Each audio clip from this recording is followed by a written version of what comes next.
Why అంటే ఇప్పుడు slaves గా వర్క్ చేయడానికి కానీ లేదంటే సెక్స్ వర్కర్స్ గా చేయాలన్నా కానీ ఇంకేదైనా ఎంప్లాయ్మెంట్ గా తీసుకోవాలనన్నా they can pay and they can run right.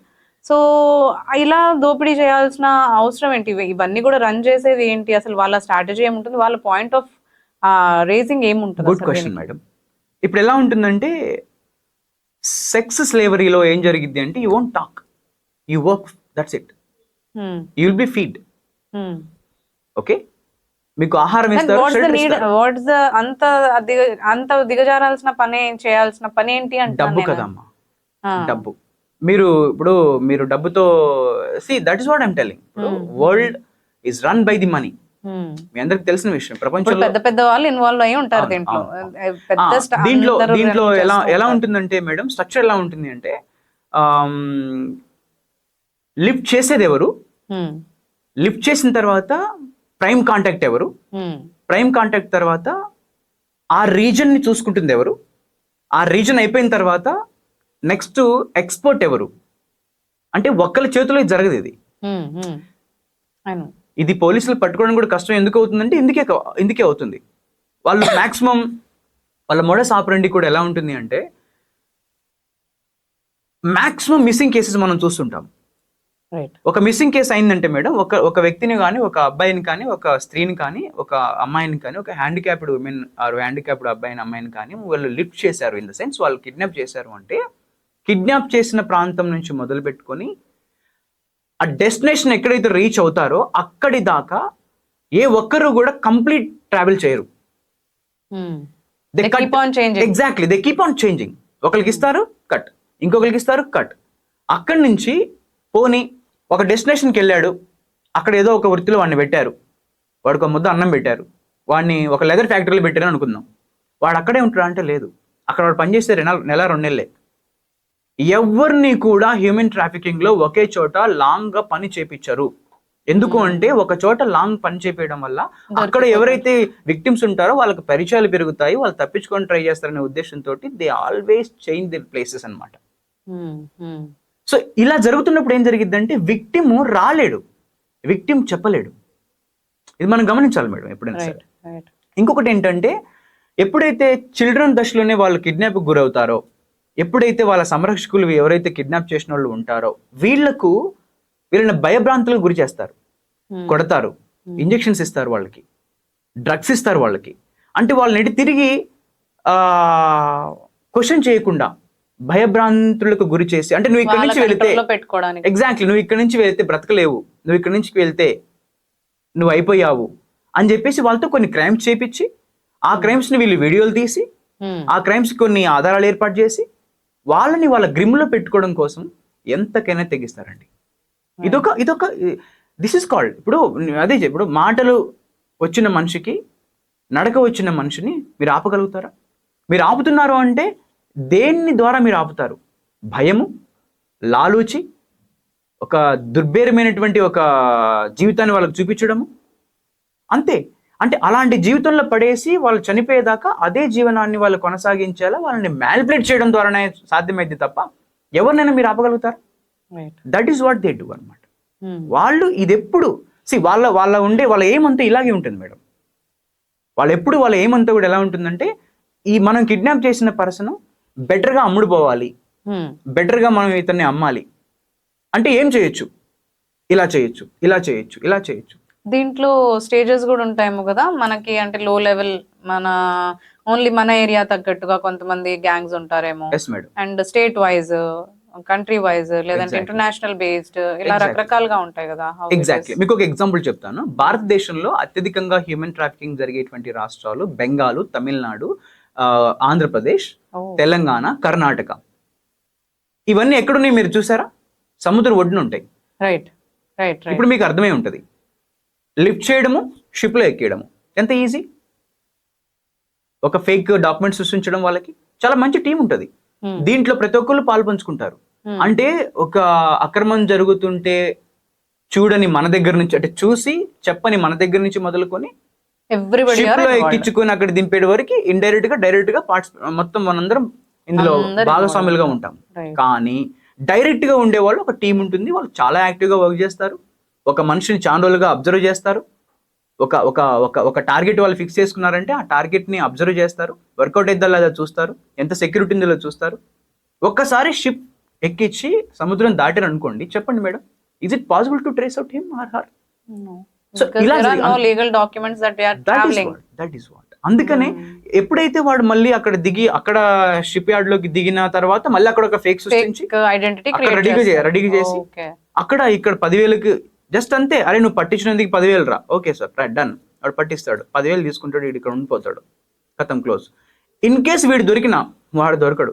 ఎందుకు? మీకు ఇప్పుడే చెప్పాను, లింక్స్ ఉంటాయి చాలా. ఒకరిని పడితే ఇంకోటి పట్టలేము. ఒక ఆపరేషన్ లో ఒకరిని లిఫ్ట్ చేశారంటే ఒక ఫోన్ నెంబర్ వాడతారు, కట్ మళ్ళీ ఇంకో ఫోన్ నెంబర్ వాడరు. అంటే ఇంకా వాళ్ళు అంతవరకే, వాళ్ళకి ఇంకా మీదట ఇన్ఫర్మేషన్ ఉండదు, నీ పని ఇంతవరకే నువ్వు తెచ్చి ఇక్కడ పెట్టాలంతే. వాళ్ళ ఆపరెండి అనేది వాళ్ళ వాళ్ళ వాళ్ళ నేర అప్లికేషన్ ఆఫ్ దేర్ మెథడ్ అనేది ఇలా ఒక ఛానల్ ద్వారా ఏర్పడి ప్రాపర్ అలర్ట్ గా ఇన్ కేస్ పట్టుబడినా వాళ్ళ పోలీసుల్ని రాజకీయ వ్యవస్థని మేనేజ్ చేసేంత నెట్వర్క్ వాళ్ళ దగ్గర ఉంటుంది మేడం. ఓకే, ఒక సర్వే చెప్తుంది, మీరు నమ్మరు మేడం, మన దేశంలో సుమారు ఒక 20% పొలిటీషియన్స్, పోలీసులు, ఈ రకరకాల వ్యవస్థల వాళ్ళు ఇందులో ఇన్వాల్వ్ అయి ఉన్నారని చెప్పేసి ఒక సర్వే చెప్తుంది. సో అంటే అంటే మీరు కరెక్ట్ గా చూడండి, మనం ఎన్నుకున్న వాళ్ళే వెన్నుపోటు. వాళ్ళు పథకాల్లో డబ్బులు తీసుకుంటే పర్లేదండి, కానీ మనుషులు కూడా అమ్మి డబ్బులు తీసుకోవడం అనేది ఎంత నేరమో మనం ఒకసారి ఊహించాలి. మనం ఎవరికైతే జీతాలు పే చేస్తున్నామో వాళ్ళే మనకు ఇలా మానవ అక్రమ రవాణాకి పాల్పడుతున్నారు. So these all are so many things to discuss అన్నమాట. రైట్.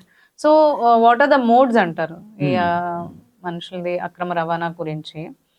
ఏ మోడ్స్ లో వాళ్ళు ఈ ప్రాసెస్ అనేది చేస్తున్నారు అసలు? ఇప్పుడు కరెంట్ మనుషుల కంటే అప్పుడంటే టెక్నాలజీ లేదు, లైక్ ఉట్టిగా తీసుకుని వెళ్ళిపోవడం అలాంటివి కొన్ని జరిగాయి. ఇప్పుడు టెక్నాలజీ వరకు వచ్చింది. So what are the modes they are using to do this things? మంచి క్వశ్చన్ అడిగారు madam. I think we have spoken earlier dark web. Right. Okay, మీకు డార్క్ వెబ్ లాంటి ఒక ఉదాహరణ చాలు. మీకు ఇందాక ఒక విషయం చెప్పాను నేను, వాళ్ళు ఫ్రమ్ ది రూట్ లెవెల్ నుంచి ఒక ఐటీ ఫిల్మ్, ఒక మంచి హై టెక్నాలజీ వరకు వాళ్ళంతా ఒక ఛానల్ గా ఉన్నారు అని మీకు నేను చెప్పాను. ఒకసారి మీరు గమనిస్తే ఒక చైల్డ్ ఆన్లైన్ లో సెర్చ్ చేస్తాడు, how to get rid of my parents అని సెర్చ్ చేస్తాడు. మీరు you might have heard this somewhere, like blue well game మీకు ఐడియా ఉంటుంది.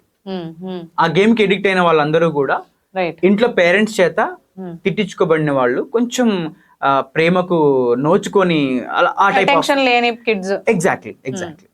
ఒక చిన్న అంటే ఒక మోడ్ చెప్తున్నాను, ఇలాంటివి చాలా ఉంటాయి. How to avoid my parents అని ఒకటి. అలా ఎప్పుడైతే సెర్చ్ చేస్తాడో ఆ కిడ్ కోసం అక్కడ రెడీగా ఉంటారు, ఒక లింక్ పంపడానికి. అయిపోయింది, come we will solve your problem అని ఒక మెసేజ్ పెడతాడు. ఆ మెసేజ్కి ఆ పిల్లాడు రిప్లై ఇస్తాడు. అందులో చాలా ఇంపార్టెంట్ విషయాలు రాస్తారు. You depend on your self.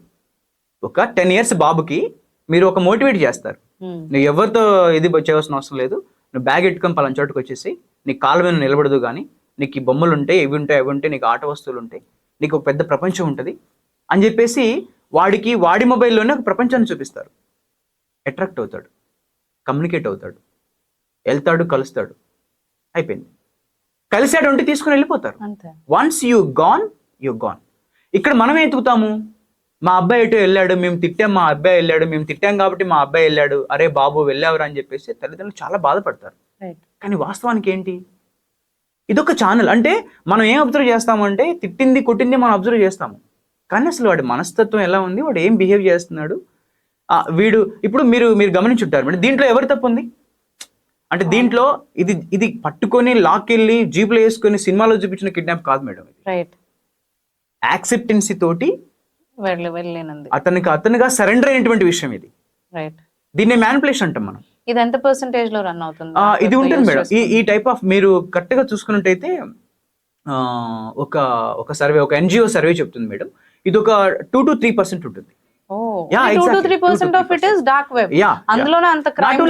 Exactly. Dark web అంటే it's not I'm telling that it's dark web. I'm telling ఇదొక ప్లాట్ఫామ్. యా దట్స్ వాట్ ఇది ఓన్లీ 2 to 3%. మిగతా 98 or 97% అంతా ఇంకా డిఫరెంట్. ఎగ్జాక్ట్లీ మేడం, మీకు ఇంకా చాలా ఉదాహరణలు నేను చెప్పగలను. ఇప్పుడు మీరు గమనిస్తే ఒక అమ్మాయి ఉంటుంది, ఒక అమ్మాయి పేర్లో అని చెప్పలేను నేను, I have seen so many cases. అబ్బాయిని ఇష్టపడుతుంది, వాళ్ళు 4 ఏళ్ళు ప్రేమలో ఉంటారు. ఎన్ని సంవత్సరాలు ప్రేమలో ఉంటారు? 4 సంవత్సరాలు ప్రేమలో ఉంటారు.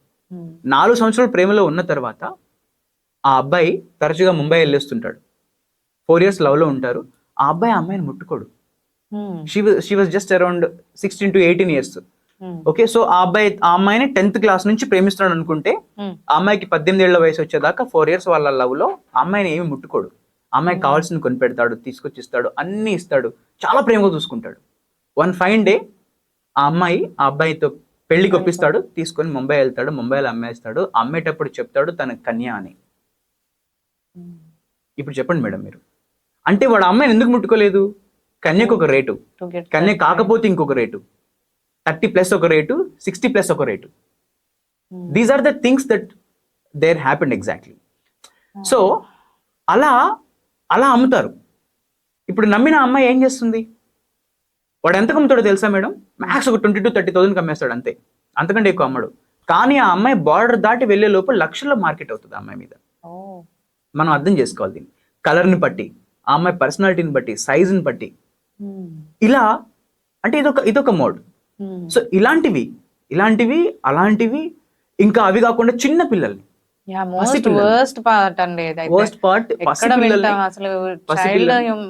హ్యూమన్ ట్రాఫికింగ్ లో ఒక 10 to 15% జరిగేటువంటి ట్రాఫికింగ్ ఇది మేడం.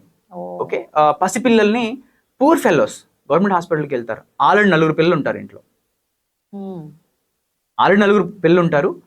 వాళ్ళకు మిగతా వాళ్ళని పోషించేటువంటి స్తోమత ఉండదు, అంతే. లాలూచి పెడతారు, దీన్ని లాలూచి అంటారు. ఎగ్జాక్ట్లీ, బై విల్లింగ్ ఇచ్చేస్తారు. ఇచ్చిన తర్వాత వాళ్ళని పెంచడానికి వేరే సంరక్షణ ఉంటుంది. ఆ పెంచడానికి సంరక్షణకి అక్కడ ఒక ఆయానో ఒక ఆంటీలోకి 2-3 వాళ్ళని పెట్టుకొని అక్కడ పెంచుతారు. ముంబైలో మోస్ట్ ఆఫ్ ది కేసెస్ లో ముంబై, కలకత్తాలో ఇవి ఉంటాయి మేడం. ఓకే, పేర్లుండవు, ఊళ్ళుండవు, అనాథ ఆశ్రమం లాగా ఒకటేదో రిజిస్టర్ చేయించుకొని అలా పెంచేస్తారు. ఆ అనాథ శరణాలయం నుంచి వాళ్ళని తరలిస్తారు. ఎప్పుడు పోయారు, ఎలా పోయారు, ఎవరికి ఇచ్చారు, ఏమి రికార్డు ఉండదు. ఒకవేళ రికార్డు ఉన్నది ఫేక్ ఉంటుంది మేడం. ఎలా నేను చెప్తాను. ఒక బాబు అనాథ శరణానికి వెళ్తాడు, చిన్న బాబు, ఒక 4 years ఉంటాడు, 5 years ఉంటాడు. 5 years ఎదిగిన తర్వాత వాడికి మార్కెట్లో బేరం వస్తుంది. Okay, simple. అంటే ఎక్కడ చూడండి మేడం, బెంగాల్లో ఉన్న ఒక అనాథ శరణాలయంలో తీసుకోవడానికి ఎక్కడి నుంచి వస్తారు? ఎక్కడో కాశ్మీర్ నుంచో పంజాబ్ నుంచో ఒక కప్పులు వస్తారన్నట్టుగా క్రియేట్ చేస్తారు. ఇప్పుడు చెప్పండి, ఒకవేళ ఈ బాబు కోసం ఎవరు వస్తారు? ఆల్రెడీ అమ్మేశారు, 2 ఇక్కడ పెద్ద చేశారు, ఎవరో కొన్నారు, ఎవరో దత్త తీసుకున్నారు అన్నట్టుగా డాక్యుమెంట్స్ క్రియేట్ చేశారు. అయిపోయింది కదా madam. See the channel how they do this trap, how they ఎలా అంటే ఇలా చేస్తారన్నమాట. సో కాబట్టి ఇలానే జరిగిద్ది అనేది దానికి ఏమీ లేదు, ఇలాగే చేస్తున్నారు అనేది ఏం లేదు. మల్టిపుల్ సోర్సెస్ ద్వారా ఏది నమ్మేదా లేదు. మీరు మీ చెప్పాను కదా మేడం, చాలా విషయాల్లో మనం కరెక్ట్గా మీరు అబ్జర్వ్ చేసినట్టు కొన్ని రోజుల క్రితము, ఒక 10-15 ఏళ్ల క్రితం వరకు మహబూబ్ నగర్ మీకు ఐడియా ఉండి ఉంటుంది. మహబూబ్ నగర్ నుంచి కూడా ముంబై వలస కార్మికులుగా వెళ్ళి అక్కడ దీనమైన స్థితిలో ఉండి వాళ్ళ పిల్లల్ని అక్కడే వాళ్ళకి అప్పచెప్పేసి ఓకే ఒక 20-30 వేలు తీసుకొని ఇక్కడికి వచ్చి బ్రతికినటువంటి సమయాలు ఉన్నాయి. మీ బాబు ఏది అని అడిగితే అక్కడే ఉండిపోయింది, పని చేస్తుంది, లేకపోతే పెళ్లి చేశాము, లేకపోతే ఇట్లా అయిపోయి చనిపోయింది అని చెప్పి అట్లా అంటే మీరు కరెక్ట్గా గమనిస్తే సొంత వాళ్ళు కూడా తన రక్తాన్ని అమ్ముకునేటువంటి పరిస్థితి వాళ్ళు. సో హ్యూమన్ ట్రాఫికింగ్కి ఇలా ఉంటుంది అలా ఉంటుందని ఏముండదు, ఎందుకంటే దాని వెనకాల డబ్బు అనేటువంటి ఒక పదార్థం ఉంది. ఓకే, సో ఇది మనం చాలా నోటీస్ చేయవలసినటువంటి అంశం.